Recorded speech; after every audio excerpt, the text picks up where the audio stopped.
de Economía y Finanzas, Saría Moya. Ministra, bienvenida de nuevo, buenos días. Buenos días, Liz, gracias por este espacio. A usted queremos conocer más detalles de lo que ha sido este anuncio de colocación de 4.000 millones de dólares en eurobonos. Más allá de que el gobierno lo califica como un hito y que esto representa ese optimismo, esa confianza de los mercados en el país, para el Ecuador, ¿qué cambia a partir de hoy con este logro? Muchas gracias, Liz. Sin duda, esta es una transacción histórica en muchos sentidos y es fundamental para el Ecuador. Es el resultado de un manejo de una política económica seria, responsable durante estos 2 años. Esta política ha sido muy bien recibida por los inversionistas, agentes de crédito y organismos multilaterales y se da gracias a una reducción del riesgo país y a un orden que se ve desde afuera hacia las finanzas públicas. Pero no es ordenar por ordenar las finanzas públicas, es ordenar para poder tener liquidez para atender las necesidades de los ecuatorianos. Dentro de esto, la inversión pública es una de las prioridades de este gobierno y hemos visto cómo ha ido incrementando en el tiempo. En 2024 se veía una ejecución de alrededor de 1.200 millones, una gestión de la inversión pública, es decir, contratos firmados por alrededor de 1.700 millones. En cambio, en 2025 vemos un incremento en la ejecución de la inversión pública, 1.700 millones ejecutados, 2.000 millones contratados. Esto es un incremento del 41% y esto tiene que continuar. Este gobierno quiere seguir invirtiendo en obra pública, quiere fortalecer los servicios sociales y para eso era necesario hacer una operación de manejo de los pasivos que tiene el Ecuador a fin de tener esa liquidez, porque había mucha preocupación, no solo a nivel nacional, sino internacional, respecto al servicio de deuda que tenía el Ecuador durante 2026 y 2030, fruto de una reestructuración que se realizó en el tiempo de la pandemia. Ahora, hablando de esos detalles, ayer se comunicaba que se había emitido un bono por 2.200 millones con vencimiento en el 2034 y uno por 1.800 millones con vencimiento en el 2039.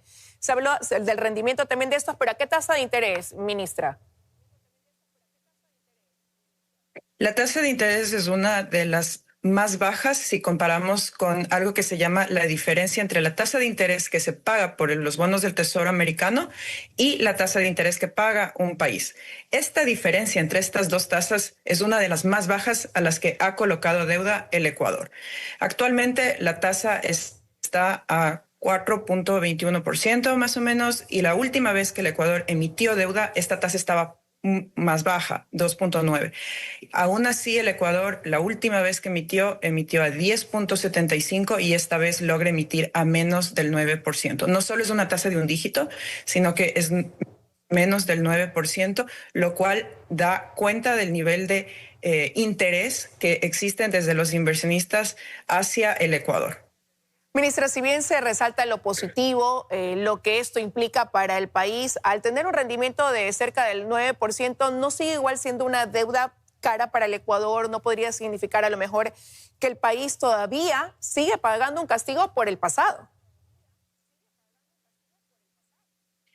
Liz, las tasas de mercado funcionan basadas en la tasa que se paga por la tasa de los bonos del Tesoro americano y esta tasa está por encima. Entonces, realmente es una operación exitosa. Vale indicar que cuando inicia una operación de estas, cuando inicia una transacción, hay un precio referencial que marca el mercado. Este precio fue reducido, esta tasa fue reducida en 62.5 puntos básicos. Es la reducción más grande que se ha visto en deuda soberana a nivel mundial desde el 2020. Estos son datos confirmados por los bancos del día de ayer. Entonces, eso demuestra que el Ecuador tuvo demanda suficiente para bajar la tasa de interés. Estamos hablando de una demanda de 17.000 millones de dólares. Es una demanda nunca antes vista por el Ecuador. La demanda nunca había superado los 1.000 millones de dólares. ¿Y esto qué es lo que logra? ¿Por qué esto es bueno? Porque los inversionistas que se ofrecieron a financiar al Ecuador fueron más de 300 cuentas de fondos de inversión. Y esto es lo que permitió que con ese nivel de demanda bajen las tasas de interés incluso las referenciales que empezaron por debajo de los 2 dígitos. Entonces, el Ecuador es un país que lamentablemente pasó por procesos de no pago de su deuda y de reestructura. Y esto es en lo más básico. Incluso en nuestras relaciones personales, ¿quién le presta a alguien que no cumple con sus deudas, con sus obligaciones? Y que el Ecuador haya logrado obtener esta cantidad de demanda es una señal clara de la confianza que existe y de la confianza que el presidente Daniel Noboa ha logrado consolidar a nivel internacional. Más de 340 cuentas participaron en la colocación de bonos del día de ayer.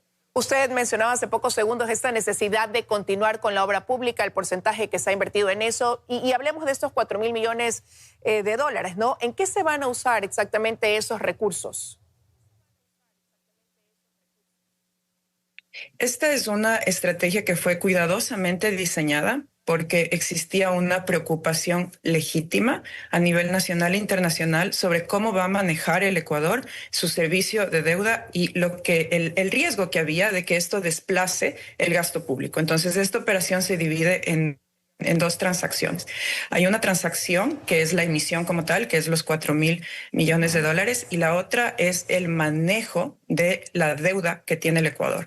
Esta es una operación que lo que hará es que se recompren los bonos que estaban poniendo un peso muy fuerte dentro del presupuesto, dentro de la caja fiscal durante 2026 y 2030. Incluso en mercados internacionales se hablaba de que esto estaba causando un riesgo tan alto de que el Ecuador otra vez vuelva a incumplir sus obligaciones.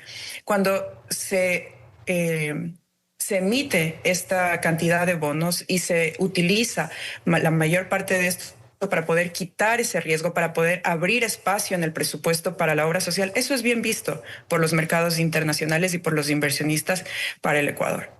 Por eso señala, se abre ese espacio para tener mayor amplitud en la inversión social. Pero hay quienes han mostrado su preocupación de que esto termine a lo mejor en el tiempo yéndose más bien al gasto corriente. ¿Se puede garantizar que eso no va a ocurrir?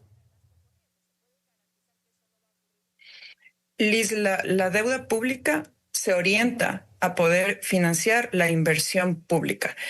Hay algo muy importante que sucedió el día de ayer y que da cuenta y es una validación más de que este gobierno toma decisiones responsables, precautelando los servicios sociales, precautelando esas obras públicas que necesita nuestra ciudadanía y que por tanto tiempo estuvieron restringidas, fruto de un manejo económico que no fue responsable en su momento. El día de ayer, al final de la operación, el Ecuador recibió un upgrade en su calificación, una mejora en su calificación por parte de Moody's, que es una calificadora internacional, que subió al Ecuador en 2 calificaciones hacia arriba, precisamente viendo esta operación, la cantidad de demanda que tuvo en el mercado y la calidad de la demanda, porque no fue cualquier fondo de inversión el que ofertó financiamiento para el Ecuador. Eran inversionistas de calidad y esto es lo que hace que la operación sea robusta, que sea vista muy bien en el mediano y largo plazo y que permita abrir este espacio en el presupuesto para poder seguir dando prioridad a los servicios sociales y a la inversión. Y eso es importante quizás detallarlo, desmenuzarlo, explicarlo también, ministra, porque claro, el ciudadano que nos escucha dirá, el Ecuador obtiene una mejor calificación, más confianza de los mercados, pero eso, ¿en qué indicador o indicadores concretos se lo puede comenzar a sentir ese ecuatoriano, el ecuatoriano también en el corto tiempo? Cuando cualquier gobierno puede acceder a financiamiento de inversionistas, de cuentas de inversionistas en el extranjero, eso pone menos presión dentro del sistema financiero local, dentro de los bancos locales. Cuando un gobierno no tiene acceso a financiamiento externo, pone mucha presión y requiere financiamiento de los bancos locales. Eso hace que haya menos recursos disponibles en la economía para las familias ecuatorianas y hace que los créditos se encarezcan. Lo que estamos viendo ahora y lo que hemos visto en estos 2 años que ha bajado sostenidamente el riesgo país es que al existir menos presión, al existir en un principio financiamiento de multilaterales, eso pone menos presión dentro del sistema financiero local. Ahora que tenemos otra herramienta más, que es los inversionistas, fondos de inversión extranjeros, que están dispuestos a financiar al gobierno ecuatoriano, vamos a ver incluso una menor presión al sistema financiero local y hay más recursos disponibles para los créditos que necesitan nuestros productores, nuestros emprendedores, nuestras familias, a tasas de interés más competitivas, en mejores condiciones, y esto también es otro dinamizador de la economía. Las tasas de interés en el Ecuador han pasado de alrededor del 9% al 7% y va a ser normal que se vea incluso una reducción en muchos segmentos de crédito que son importantes, como el de la vivienda, el de la producción.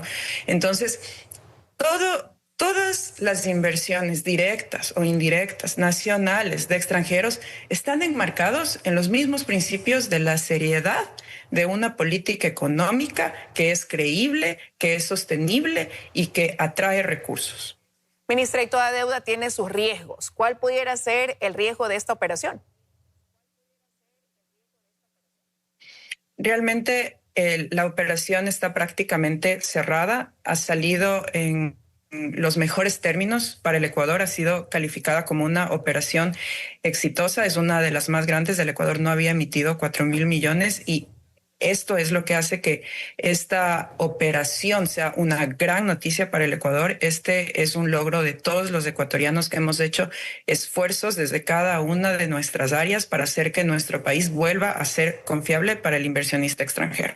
Y en eso está también el reto y desafío, ministra, porque el Ecuador ya estuvo 7 años fuera de este mercado internacional de capitales, ahora regresa y, como lo mencionaba, pues también quizás el reto va a ser no repetir ese ciclo.